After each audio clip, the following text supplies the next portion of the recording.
My name is India Huey, and I am the founding school leader and executive director at Thrival Indy Academy. I grew up here in Indianapolis on the far east side.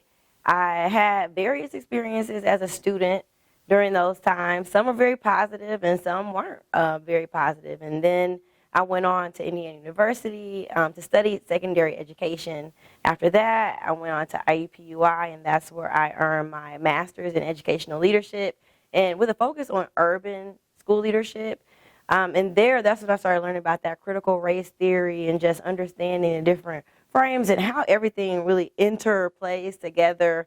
And I knew that I wanted to do something to have a positive impact on the community. And for me, education has always just been the way to have that impact. So in 2017, I was kind of approached with the opportunity to bring a concept that had originated really from two Harvard students. It was a master's thesis about what if we made study abroad something that was available to all students. Then it became a program in Oakland, and then at that point, the Mind Trust and IPS were looking for a local school leader to bring that program here to Indianapolis and make it into a school. So I started that journey in the summer of 2017, and Thrival Academy Indy was born.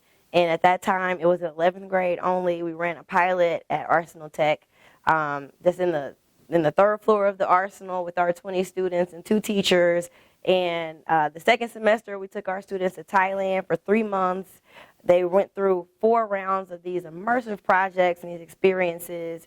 And after that year, we made some iterations to our design. Then we became a school. It was still a 1-year school. And we did the same thing, just with some changes, added some teachers, grew the school so we had a larger student body, and went back to Thailand for that second year for another 3 months with those immersive project rounds. And at that moment, or at that point, I knew that what we were doing had to grow in scale. Maybe not financially grow in scale, taking students to more places, but at the time, my idea was that we need to have our students for more than this 1 year, because we saw that we were making great gains with them with their GPAs, with their relationship with the school, with academics. But what would happen is we would send them back to wherever school they were going to go to for their senior year, and a lot of times we lost that. And if nothing else, my teachers and I lost the relationship, lost the connection to our students.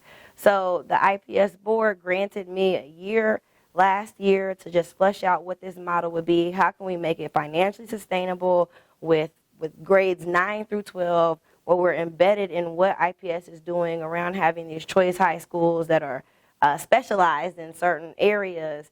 And then now this is how we became here at Arlington, where we're co-located, and we're slow growing a 9th through 12th grade model where our students will be able to study abroad not just once now, but twice. So in 10th grade, they'll be able to go to Costa Rica for a week to do a service learning project. And then in 11th grade, our students will be able to go to the Dominican Republic. We have an amazing Spanish teacher here who's helping me to make sure that language is infused in everything that we do. So when our students, especially those who right now only speak one language, come out of this school graduate really with speaking 2 languages, at least being conversationally proficient in 2 languages. So that was a lot of my goal. The why of it is for embedding the community piece came from the fact that during the first year of our pilot, I lost multiple students to gun violence. I lost a former classmate to gun violence, and some family friends of students to gun violence. And I thought this can't just be about taking students overseas. As an East Sider, I want to make sure that I'm doing something to encourage our students to learn more about what's happening around the world, how are people solving problems around the world, and bring that right back into their community to affect positive change.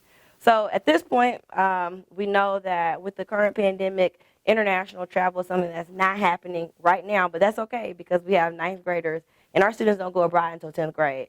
So we're hoping that by next year, our students will be able to have those experiences in Costa Rica. And I didn't say yet that this is at no cost to our students. Everything that we do with our students is embedded into the curriculum, and we are all about bringing access and equity to study abroad and international studies.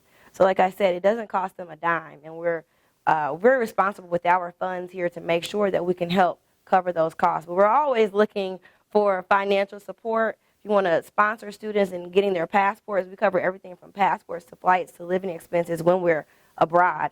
So we're always looking for partners when it comes to offsetting those costs, and any kind of support, community support. We love having guest speakers come in. Our students will have internships. So if any business owners out there will be interested in having interns come in their senior year, that would be great as well. For more information about our school, you can visit thrivalindy.org.